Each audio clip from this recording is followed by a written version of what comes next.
I gave her my heart, my loyalty, and 15 years of my life. But while I was building our future, she was secretly planning to destroy me until I turned her entire game against her. I'm not the kind of man who believes in fate. I believe in blueprints, in structure, in things you can see and measure. I'm an architect. I build clean lines, tall ceilings, and open spaces that hold meaning. So when I met Serena at a client's rooftop gala in downtown Savannah, I didn't believe in sparks or destiny. But something about her smile felt engineered, not fake, just designed to hold your gaze a little longer. She was a junior attorney then, sharp, ambitious, and mesmerizing in that way that makes men ignore red flags waving in plain sight. We had a whirlwind romance. Dinners turned into weekends, weekends into months. By month 8, we were sharing a mortgage. She talked about partnerships and power couples, how together, we'd be unstoppable. It sounded bold, sexy, strategic. I should have known then. It wasn't love she wanted, it was leverage. But back then, I was blind. I wasn't looking for signs of sabotage. I was drawing plans for our future, literally. I designed our house, oversaw the foundation, framed the beams, picked out every tile. I still remember her picking quartz countertops while sipping Chardonnay, saying, "This is going to be our legacy, Miles." She said it like she meant it. And maybe part of her did. But another part was already calculating what she'd walk away with if things ever went south. We got married in the fall. A perfect October afternoon. Gold leaves, warm light, her in a minimalist satin dress. She looked like someone out of a catalog. And I felt like the luckiest man alive. For years, everything looked perfect. We hosted dinner parties with curated playlists and matching napkins. She climbed the ladder at her firm. I expanded my solo architecture practice into a boutique firm with 2 associates. We bought a rental property, talked about kids, took anniversary trips to coastal towns and airbends with clawfoot tubs. But underneath it all, something was quietly shifting. She became more controlling about finances, wanting to streamline our accounts. She asked me to sign documents late at night without reading them. Told me I didn't need to worry about the taxes. She had her firm's guy handling everything. I thought she was being helpful. In reality, she was laying the groundwork. By year 10, we had a net worth that made our friends jealous, or so I thought. Serena had been handling the money, and I was too focused on projects and deadlines to dig deeper. That's the thing about betrayal. It doesn't start with an explosion. It starts with small compromises. Things you dismiss. A password changed for security. A credit card closed because it had too many fees. Her checking your phone just to order food. It's erosion. And by the time you realize the foundation's cracking, the walls are already caving in. The first real clue came from a client. I was reviewing project financing for a restaurant build when I noticed a transfer labeled Bayside Holdings. It caught my eye because it was linked to one of our shared accounts, the one Serena insisted we keep for household needs. I didn't remember authorizing anything with that name. So I looked it up. Nothing obvious. No website. No business listing. Just a P.O. box in Florida. My stomach turned. I asked Serena that night, trying to keep it casual. "Hey, do you know what Bayside Holdings is?" Something came up while I was reviewing vendor payments. She blinked. Just once. Then smiled. "Oh, that's just one of my firm's real estate holding clients. It probably passed through on some escrow transaction." Lie number 1. The problem was, I'd worked with enough real estate groups to know that name didn't pass any basic due diligence checks. And it wasn't escrow. It was withdrawal. A 5-figure one. But I let it go for then. I told myself maybe I was just being paranoid. That maybe Serena, the woman I married, was still the same person. That was my mistake. Because 3 weeks later, I found an email on our shared iPad. She hadn't signed out of her Gmail account. The email wasn't to me. It was to a man named Davis St. James. The subject line? Final draft of agreement. I opened it. Inside was a full separation agreement. dated, detailed, with every line item of marital property laid out, and most of it going to her. She had already negotiated terms, assigned values, claimed emotional compensation for supposed neglect. The kicker? The draft said she'd been living separately for 6 months. We were still sleeping in the same bed. I remember sitting on the edge of our bed, that iPad glowing in the dark, my hands cold. It wasn't just the betrayal, it was the calculation, the timeline, the precision. She'd been planning this for at least a year, documenting grievances, rewriting history. And all the while, kissing me goodnight like nothing had changed. I didn't confront her that night. Instead, I quietly took photos of the email, every page of the agreement, every message between her and Davis St. James, who, as I'd soon discover, wasn't just her legal strategist. He was her boyfriend. The first clue? A flirty line at the end of an unrelated thread. Can't wait to see you this weekend. I booked the same villa. Bring the red dress. My throat tightened. I searched our calendar. The weekend in question? She told me she was at a firm retreat in Jacksonville. She even FaceTimed me from a hotel room. I remember now, the odd angle, how the background looked too sterile, like a staged Airbnb. How she rushed off the call. I hadn't seen it then. But now, I couldn't unsee it. She was cheating. And she was laying the legal groundwork to gut me, my firm, our house, even the rental property. She was going to paint me as emotionally distant, maybe even mentally unstable. She drafted a version of our history where I was an inattentive husband, too wrapped up in work, cold and unloving. It was almost impressive. A surgical betrayal. But what she didn't know was that she'd just picked a fight with an architect. And I never build without a blueprint. The first thing I did was quietly copy every document and email to a secure drive, one she didn't know existed. Then I called an old friend, Heather Rains, a forensic accountant who owed me a favor. We went to college together. She'd done work for developers who tried to screw me out of payments once, and I'd helped her design her dream home pro bono. I told her everything. She didn't ask many questions, just said, "Send me your bank statements and give me 3 days."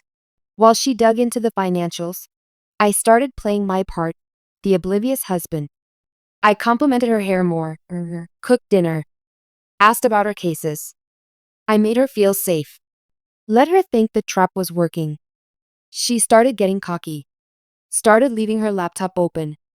Even talked in her sleep one night, something about transfers being finalized. I just nodded. Held her hand in the dark. Waited. 3 days later, Heather called. "You're gonna want to sit down," she said. "Your wife's been funneling money out of your accounts for over 8 months. And she's been laundering it through 2 shell companies." I swallowed. "Let me guess. Bayside Holdings is one of them?"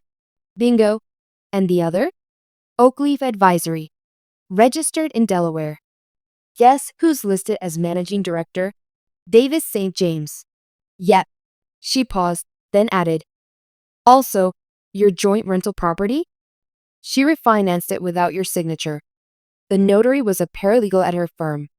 That's when something inside me cracked. Not with rage, with resolve. I began assembling my own team, quietly, carefully. First was my lawyer, Jacob Hale, a brilliant, underrated divorce attorney known for staying under the radar. I didn't want flashy. I wanted lethal. I showed him everything. The emails, the documents, the financial records, Heather's report. He leaned back, steepling his fingers. "She's setting up a high-conflict divorce. She wants to claim you're emotionally abusive. Probably say you made all financial decisions alone. But the evidence you've got? It flips the narrative." He looked at me. "You want to go nuclear?" I didn't hesitate. "Yes." Over the next few weeks, I built my counteroffensive. Jacob filed a quiet petition for divorce, served to her at her office, during a team meeting, right in front of her boss. Serena called me that night, voice trembling with fury. "What the hell is this, Miles? You blindside me with papers?" I kept my voice calm. No, Serena. You blindsided me. With forced refinancing, secret accounts, and a man named Davis. Dead silence. Then a cold, clipped reply. You don't know what you're talking about. I laughed. Just once. I know everything, and I've documented it. You want to go to court? Let's go. She hung up. From that day forward, it was war. Her strategy fell apart quickly. Jacob filed a motion to freeze all joint assets. We subpoenaed Oakleaf Advisory and exposed the shell game she and Davis were running. We sent copies of the financial manipulation to her firm's ethics board. Within weeks, she was put on administrative leave. Her face, usually calm and calculating, now showed cracks. She avoided eye contact at hearings. Her lawyer started begging for settlement meetings. But I wasn't done. Heather discovered that Serena had been trying to secretly sell my firm's IP, architectural designs, proprietary templates, even a few in-progress blueprints through a third-party consulting company she was starting with Davis. She was planning to cash out my work. Jacob filed an injunction. I pressed criminal charges for IP theft. And I went one step further.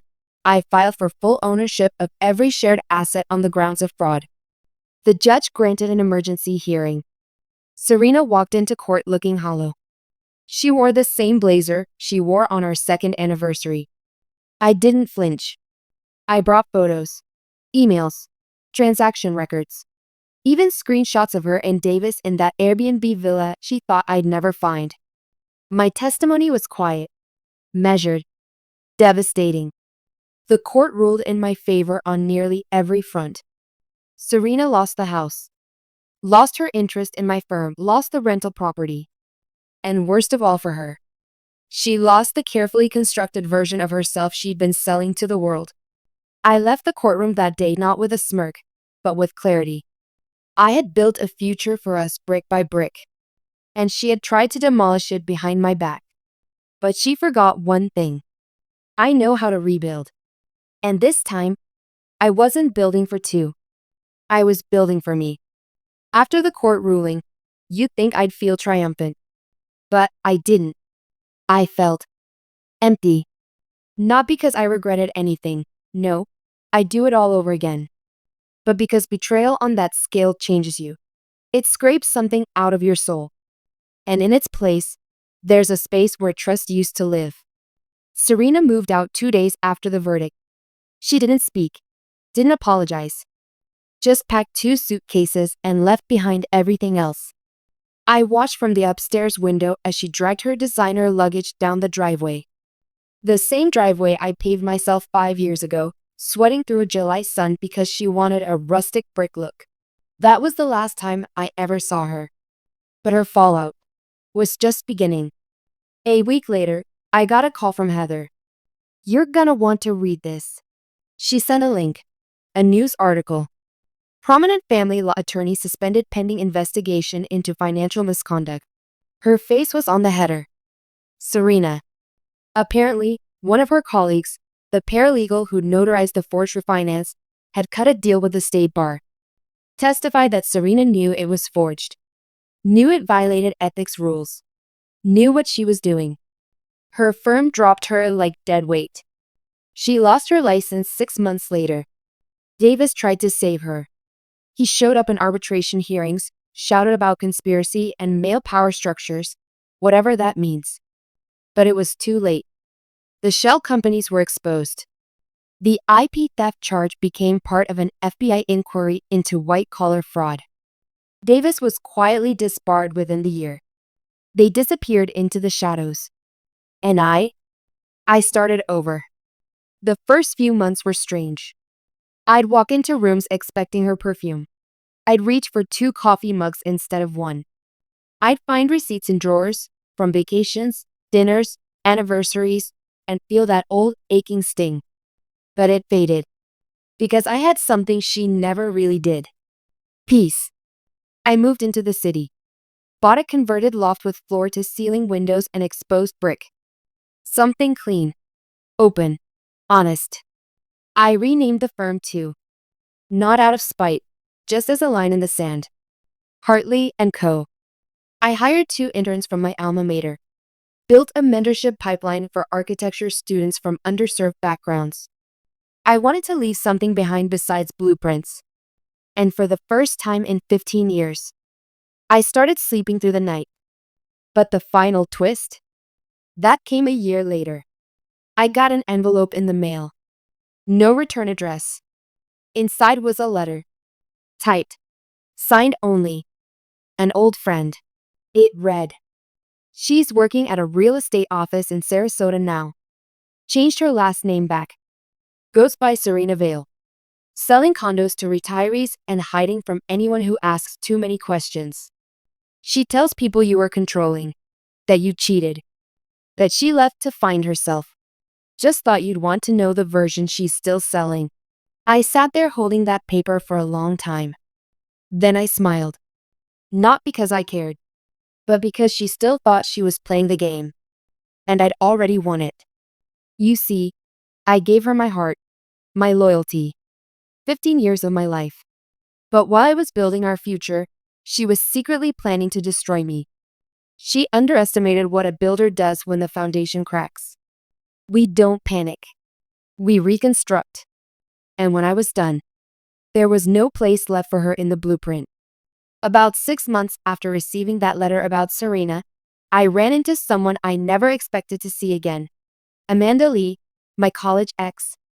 We dated back when life was simpler, before ambition consumed us both. She had gone into historic preservation, moved up north, and I'd heard she married some investment banker. We lost touch. But there she was, standing in the foyer of the Grayson Conservancy, where I was giving a guest lecture on sustainable urban design. She looked free. That's the only way I can describe it.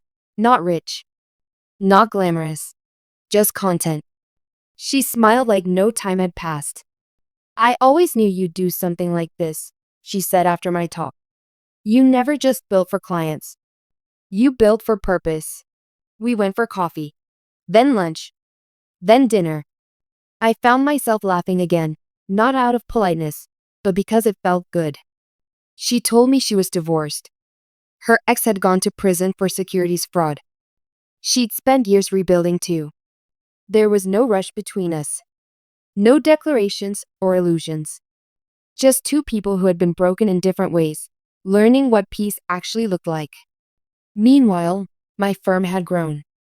We picked up contracts with the city, redesigned an entire block of public use green spaces, and earned an award for architectural equity, a field I never thought I'd be recognized in. I was mentoring young designers, and for once, it wasn't about winning bids or press coverage. It was about legacy. People began to see me not as the guy whose wife tried to ruin him, but as a builder of systems, communities, trust. But every so often, I'd still hear whispers. A former colleague saying Serena showed up in Atlanta for a networking event. That she pitched a project using designs that looked eerily familiar to mine. Once, I received a cease and desist letter from a firm called Vale and Partners, claiming I was infringing on design motifs they had supposedly created. I laughed. Because the watermark on their concept draft? It was mine. From 2017. And I had the original CAD files to prove it. I didn't sue. Didn't need to. I sent their attorneys a single-page affidavit with time-stamped design logs and a formal record from the Copyright Office. The letter vanished. So did the firm's website 3 weeks later. I never heard from them again. A year passed. Then two. Amanda and I began dating seriously. Not as a second chance at romance, but as a first chance at peace. She moved into the loft. Turned one of the empty bedrooms into a reading room. She said it felt like a space that had waited for her all along. And maybe it had. We'd talk late into the night sometimes. About what it meant to survive betrayal. To carry disappointment like a stone in your pocket. But we both agreed on one thing. You don't get to choose what happens to you. But you do get to decide what you'll build from the rubble. One evening, a young intern named Leo stopped me after work. He looked nervous, clutching a copy of an old architectural digest I'd been featured in. "Mr. Hartley," he said, "I read about what happened. About Your ex-wife, the company, all of it. I waited. He looked me in the eye. I just wanted to say, I admire how you didn't let it define you. That you built again. That you didn't get bitter. I smiled. That's the thing, Leo, I told him. Revenge isn't about hurting the person who hurt you. It's about denying them the power to dictate who you become. He nodded slowly, then said, I hope I can build something like that one day. And I told him, you already are. But just when I thought the story was over, there was one final twist. One evening, Amanda handed me a letter from our mailbox. No stamp. No return address. Inside, a single photo. It was Serena, leaning on a car outside a rundown strip mall, holding a for sale sign with the logo of some off-brand realty group. She looked tired, worn. Her eyes didn't have that cold glint anymore. On the back, in sloppy handwriting, was one line. Did it all go how you thought it would? No signature. No explanation. Amanda looked at me, waiting. I stared at the photo for a long time. Then quietly, I folded it in half, walked to the fireplace, and tossed it into the flames. Because the answer was no. It didn't go how she thought it would. But it went exactly how it was supposed to for me. It's been 5 years now. 5 years since Serena's mask shattered. 5 years since I walked out of that courtroom with my life back in pieces and chose not to tape it back together, but to redesign the blueprint from scratch. People sometimes ask me if I ever think about her. And I do, but not with anger. Not even sadness. Just a quiet curiosity, like remembering the floor plan of a house you used to live in. You don't miss the house. But every now and then, your hand reaches for a light switch that isn't there anymore. Because the muscle memory of pain lasts longer than the pain itself. Amanda and I got married last fall. Small ceremony. Just a few friends on the rooftop of the design center I built. No photographers. No headlines. Just peace. I wore a suit I hadn't touched since the last court hearing, same frame, different soul. She walked down the aisle in bare feet, holding a single white lily. Later that night, as we watched the city lights blink on below us, she said, Isn't it strange? How endings can feel like beginnings if you survive them. I kissed her forehead. No, I said. What's strange is that I ever thought what I had before was real. About a month ago, I got an unexpected visitor at the office. A woman in her late 20s, nervous, soft-spoken, holding a folder like it might explode. She introduced herself as Jenna Ralston, a recent architecture grad from upstate. Said she was looking for mentorship. She'd heard about our community work, our integrity-first design policy. But there was something familiar in her expression. As she reached for a portfolio sample, a small envelope fell from her folder. It was addressed to Serena Vale. I didn't flinch. She froze. I didn't know, she said, eyes wide. I didn't realize she was. I mean, she said she worked with you. That she helped build this firm. That you. I raised a hand gently. She didn't. Silence. Jenna nodded, ashamed. I'm sorry, she whispered. She told me you abandoned her. That she built everything and you took credit. I came here to see if it was true. I walked to the corner cabinet, pulled out a thick folder. Design records, financials, legal statements, internal memos, the full timeline. I placed it on the table in front of her. Truth doesn't hide in whispers, I said. It lives in the open.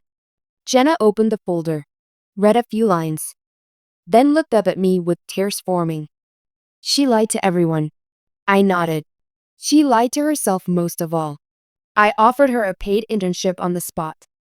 Not out of pity, but because the cycle ends when we let it, not when the people who started it say it's over. She accepted. Started last week. She's sharp, original, honest. And every now and then, I catch her staring at the foundation layout of the Hartley Youth Center we're designing and smiling. Not the smile of someone who's impressed. The smile of someone who believes again. So if you're wondering how it all ended, the answer is It didn't end. It evolved. I gave her my heart, my loyalty, 15 years of my life. She gave me betrayal, lies, destruction wrapped in silk and wine and fake smiles. But I gave myself something more powerful than revenge. I gave myself rebirth. And when she tried to destroy everything I had, I turned her entire game against her. Because she forgot one thing. You don't burn down a man who builds for a living. He just rebuilds. Stronger. And without you in the design.